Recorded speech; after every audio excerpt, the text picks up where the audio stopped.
Well, we're on the verge of another house arrest here in the UK, and the US elections are coming up, so who knows what's going to happen after that. But hopefully what that means is you can spend more time on your business, creating more books, and hopefully creating more sales. And today we're going to help you try and make more sales by looking at other people's books, seeing what's good, seeing what's bad, seeing what can be improved, and hopefully you can apply that to your own books and make improvements and make more sales. Now remember, harsh but fair. These reviews are harsh but fair, and I don't pull any punches. People submit their books for me to do this, so hopefully we'll get some good reviews here, and hopefully they'll help the publishers with their sales and you guys also. Now, if you've not been here before, my name's Paul Marles. I do videos on how to make it, keep it, grow it, and that's your money I'm talking about. And if you do like videos like that, then please do give it a thumbs up, hit the subscribe button, and smash that notification bell to receive notification of when I produce more videos like this. So let's get straight to it and our first book. So here we have a creative notebook. Now I love this cover. It looks like an original art design.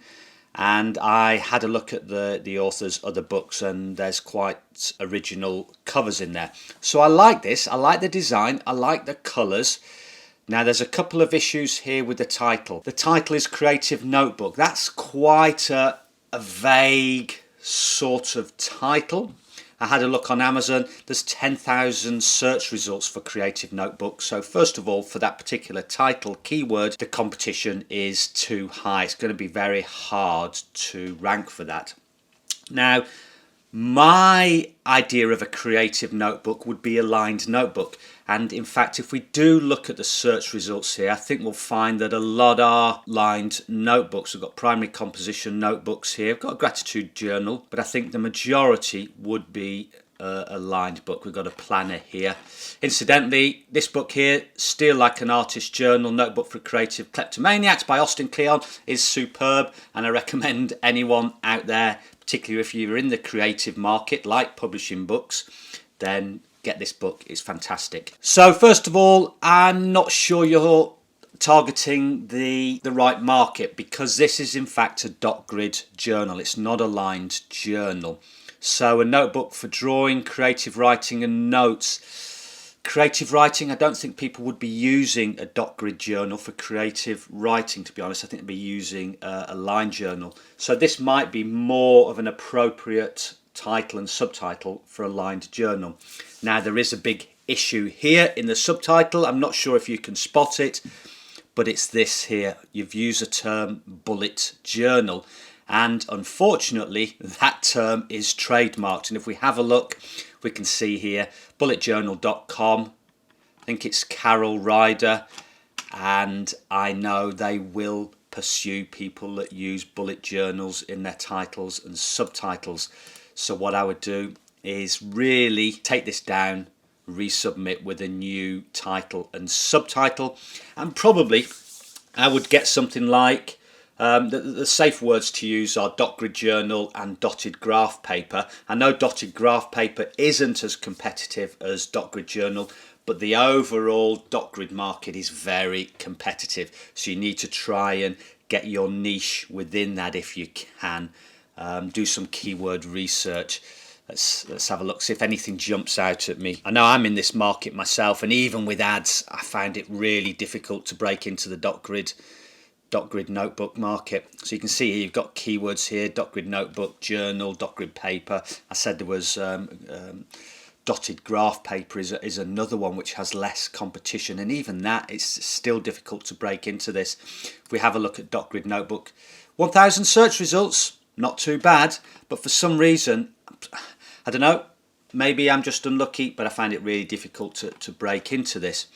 So I would change the title, do some keyword research, get in that dot grid journal, notebook, paper, or dotted graph paper, whatever you like. And so if you use something like dot grid paper in your title, somehow get the words journal, notebook, dotted graph paper in your subtitle, give you a better chance of trying to rank.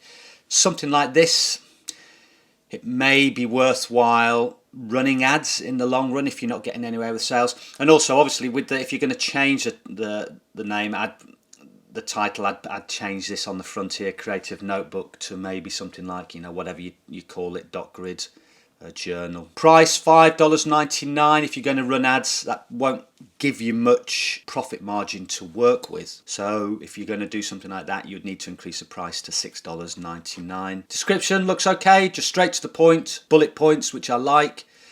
So overall, I like this journal. I love the cover. I think if you can get this in front of people, you'll get clicks. You need to change that subtitle as soon as possible. Take it down so you don't get pulled up and you don't get your KDP account removed.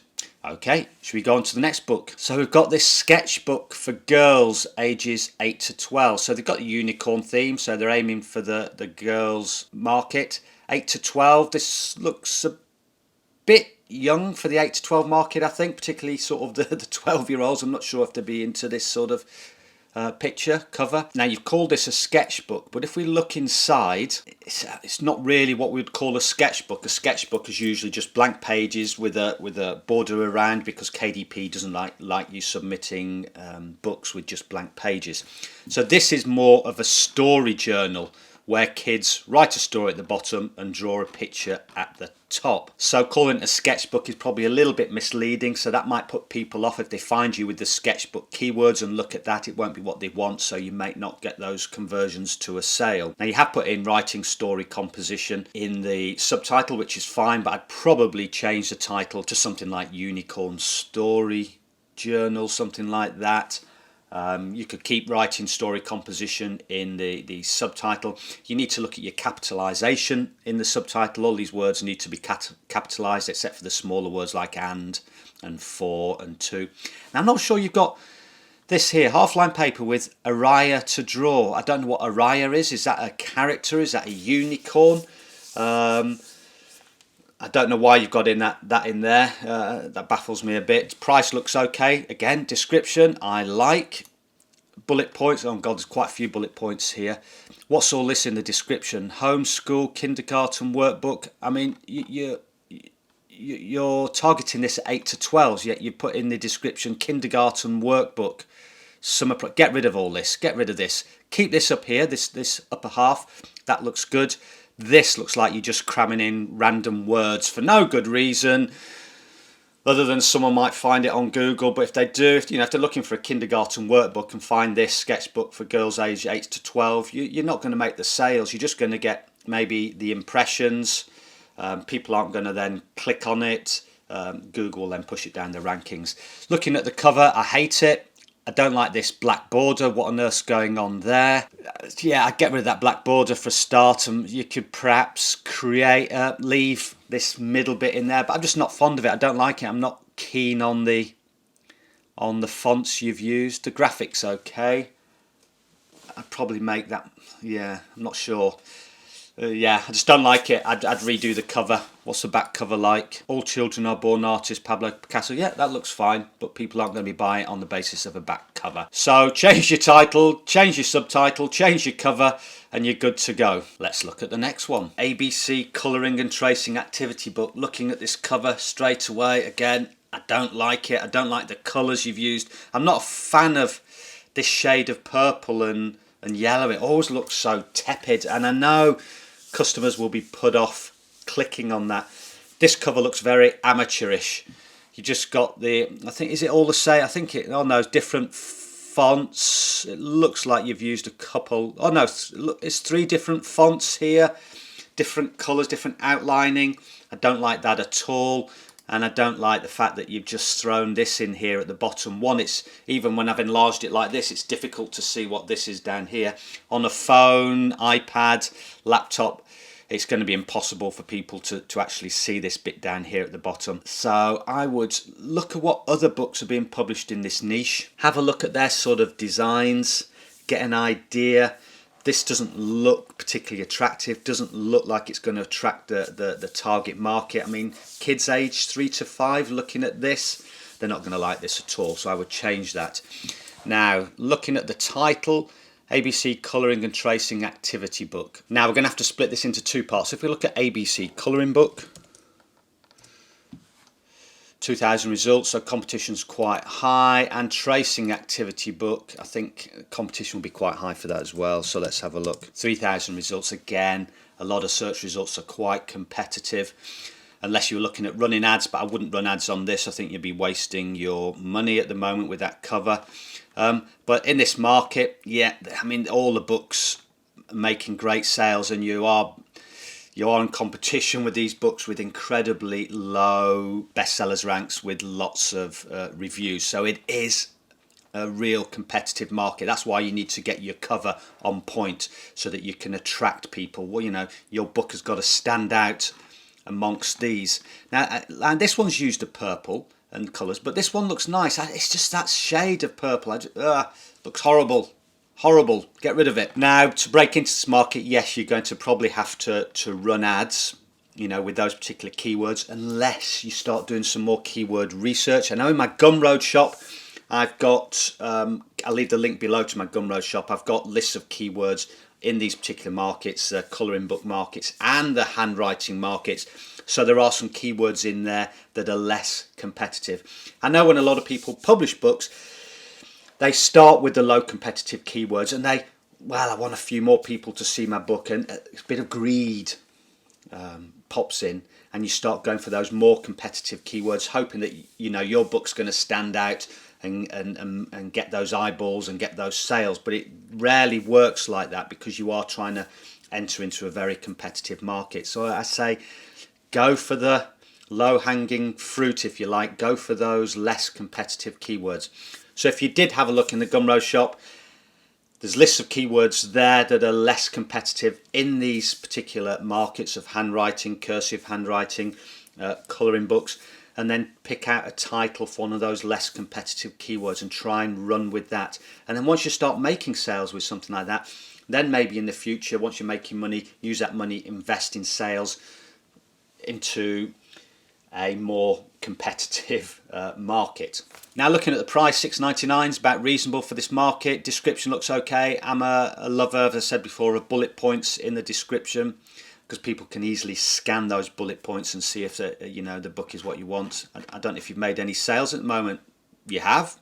At least one anyway. You've got a bestsellers rank of 5.2 million. Let's have a quick look inside, see what inside looks like.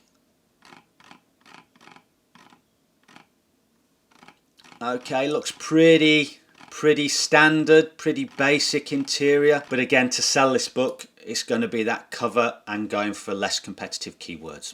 Okay, now look at this cover in comparison. Now this is a cover that I find more attractive. Again, this is a letter tracing workbook. Let's have a look at the competitiveness of the title. 30,000 results. Ugh, that's going to be really tough. So the target keyword here is letter tracing workbook with 30,000 competitors. Small note here, because every time someone's asked me in the comments, why am I searching in all and not books? I'll leave a link above to a video that explains why. I always get asked that. And it's a fair enough question. So this is a hugely competitive market, letter tracing workbook. You're competing here. Sujata Laguldi is absolutely killing it in these kids markets, and if we're going into another house arrest lockdown, there's going to be more people buying these books. She's going to be making even more money. But look at the bestsellers ranks. If you can get into this market, it's just fantastic, but highly competitive. That's why you're going to need to niche down. So first of all, I'd say, again, you know, I've done keywords on this, or do your own research using the Amazon search bar, putting in sort of letter tracing workbooks, see what comes up, putting these keywords into Amazon, see how many search results come up in Amazon, see if you can find something that's less competitive. And you're probably going to have to go down the rabbit hole of you know, finding more and more different keywords and really niching out a bit. And letter tracing practice looks to be one of the main keywords here in the subtitle. Let's just have a look at that, see if that comes up with anything. Is that a search for keyword? Yes, it is, because Amazon's suggesting it. 480 search results on Google per month. I'm using the Keywords Everywhere plugin to get these numbers. And if we look, just hover over this little graph, we can see that I think it looks like around about April, May is a big market, a big time for this, and also October with the back to school type thing. But again, with with house arrest, lockdown, this niche is just going to explode. So let's have a look at letter tracing practice, see how many search results come up. 3,000, so yes, a bit competitive. However, with a cover like this, if I was going to break into this market, I wouldn't even attempt the letter tracing workbook with that many search results and that many low ranking books all competing for those top places. I would change that title keyword, and then even then I'd consider running ads on this because I love this cover. It's colourful, it shows you what you can expect inside, what kids are going to do. It's in keeping with all those other books in the niche. You know, wouldn't stand out. It wouldn't be a miss in these books that are listed here. So if you could get your book in there, you'd have a really good chance of making sales. One of the best covers in this particular niche that I've actually seen. And again, purple, but I like this shade of purple. It's bright, it pops out. And the interior, wow, look, that's great, very professional. Again, another really good book, interior and cover wise, but the issue is getting this in front of people. In terms of the description, yeah, looks all right. I'm not a fan of using all these different colours and different size fonts. I know they say, you know, it makes things stand out, but I find it tiring to look at descriptions like that, and personally, from my point of view, I wouldn't even attempt to read it all. But I do like these bullet points, those little green ticks there. So I would just get rid of all this at the top and bottom, just write a small description and have those bullet points there. Pricing looks good. Have you made any sales up to now? Yes, you made at least one because you've got a bestsellers ranks of 6.7 million.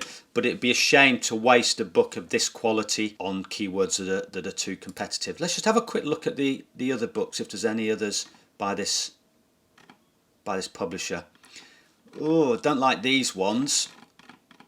But certainly the one that we've just looked at, yeah, is by far the best. You've done another one here, but that is by far the best. Get that in front of people, you'll definitely make sales, and I think a potential success here. Now I think we've got time for one more book. Let's have a look at this composition notebook. So just looking at the cover, I'm not overly keen on the pink and green combination. Now the title, composition notebook. If we were to go to Amazon and put that in the search bar, I think we'll find the competition will be huge. It's 7,000 results. Yes, it's a very vague keyword to use, very non-specific. So you're going to be battling with everyone else that uses composition notebook in their title and uses any combination of composition notebook and words. So this is centered around dragons. It's difficult to see from here because I couldn't tell what that was.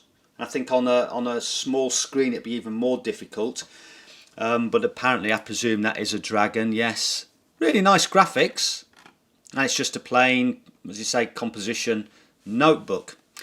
So I would probably start looking at maybe in the title using something like dragon composition notebook, see if you can niche down a bit. Let's have a look. So that comes up as a suggested keyword, so it tends to suggest people are searching for that, and 681 results. So straight away, that's the change I would make. I'd call this a dragon composition notebook. Now you could leave composition notebook on the front cover, but then on the spine just write dragon composition notebook so that you can use that in your title, and then change the subtitle something like a notebook for girls who love dragons. That might be something you could do, and then you can leave in this things like college ruled 200 pages. Now looking at the price, I know it's a 200 page notebook, but the price looks quite high to me, $8.99 just for a sort of a ruled notebook. Usually the market for this you'd be looking at $6.99. So what I would actually do is not do 200 pages, do a 120 page one, sell it for $6.99, because that was what the average sort of market is. Description looks absolutely fine. Again, I like these bullet points. It looks neat. There isn't sort of loads of different colours or anything going on. Have you made any sales yet? Yeah, at least one, because you've got a bestsellers rank of 8 million there. I'm just going to have a quick look at other books that you've done. Oh, now this jumps out at me. this Halloween word search book. And look at that, it's got a bestsellers rank of 192,000. Now yes, we've just gone through Halloween, but straight away I do like that cover. Now I think if you were to use this concept in other niches, you'd have a good chance of making sales in the word search market.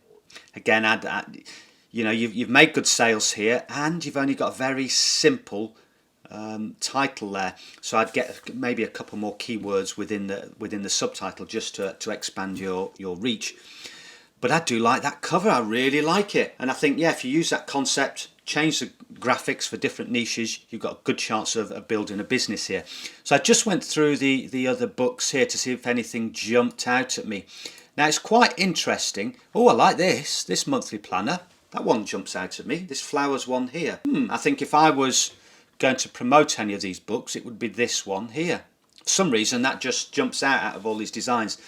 And just having a look, it reminds me of how I started out in the low content book market. A lot of my initial books I created were pattern notebooks, just blank line notebooks with different patterns, and I tried to niche out by doing different patterns, like where you I don't know, grapefruit patterns, lemon patterns, unicorn patterns, space patterns, that type of thing, and trying to get into those niches. And yes, I made a few sales here and there, but nothing brilliant. But it was a way of learning how to do these books, how to produce them, how to do some keyword research. But it is a very difficult market, because you know, these books are quite easy to create, and so the market is quite not oversaturated, but highly competitive. But it's a great way to start off. It was only when I went then into the logbook market that I started to make consistent sales, and sales that gradually increased over time, and from there then moving on to different types of logbooks and other niches. So yeah, this, looking at the type of books this author's produced, it just reminds me of how I started out. And looking at that word search book, I think if you were maybe to concentrate on that market for a month or two, create more books, those type of books, puzzle books with that type of cover, I think this publisher would have a good chance of building a successful business. Okay, so I think we're running, well, camera says 28 minutes, so it's going to switch itself off soon anyway. I hope you found that useful. I hope you can apply this knowledge to your own books, make some changes that are necessary. If I haven't got to your book, I do apologise. My list is huge at the moment, but I will eventually work through it. If you do want to submit books to me, then just send me a DM on Instagram. Once I've got my website all sorted, I'll have a contact page on there where you can submit your books through that, but at the moment via Instagram. And again, the books will go on the list. I'll try and work through them. But yeah, I hope you find that useful. Apply the knowledge to your own books, hopefully increase those sales.